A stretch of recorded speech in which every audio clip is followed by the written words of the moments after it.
സ്കൂളിൽ പഠിക്കാൻ പോകുന്ന സമയത്ത് വലിയൊരു വിചാരം മനസ്സിലുണ്ടായിരുന്നു. പണ്ടാരം ഇതൊന്ന് തീർന്നു കിട്ടി എവിടെയെങ്കിലും ജോലിക്ക് കയറി കഴിഞ്ഞു കഴിഞ്ഞാൽ ഉണ്ടല്ലോ സ്വന്തം പൈസ എനിക്ക് ഇഷ്ടമുള്ള പോലെ ജീവിക്കാം, അല്ലെങ്കിൽ പൈസയൊക്കെ ആയിക്കഴിഞ്ഞു കഴിഞ്ഞാൽ ഒരു വില കിട്ടുമെന്ന്.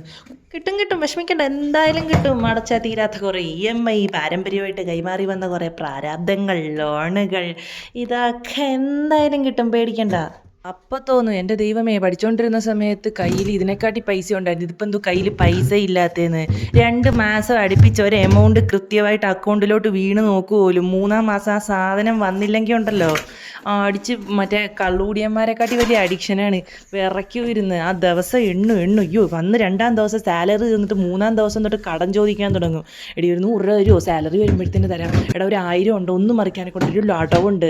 ഇതൊന്നും കൂടാതെ നമുക്ക് അവിടെ നിന്ന് കുറേ ഫ്രണ്ട്സിനെ കിട്ടും. ആ ഫ്രണ്ട്സോ നമ്മളെപ്പോലെ നമ്മുടെ കൂട്ട് ഗതികെട്ടൊരു ഫ്രണ്ട്സും ആയിരിക്കും. അവിടെ നിന്നെടുത്ത് ഇവിടെ മറിക്കും, ഇവിടെ നിന്നെടുത്ത് അവിടെ മറിക്കും. ചിലപ്പോൾ നമ്മൾ അവന് കൊടുക്കും, അവൻ നമുക്ക് തരും.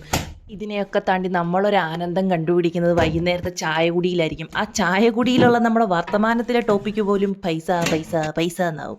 അതുകൊണ്ട് അമ്മ തരുന്ന ചോറും തിന്ന് ബെഞ്ചും ഡെസ്കും കെട്ടിപ്പിടിച്ച് അവിടെ കാണോ ഇരി, അതാ നല്ലേ.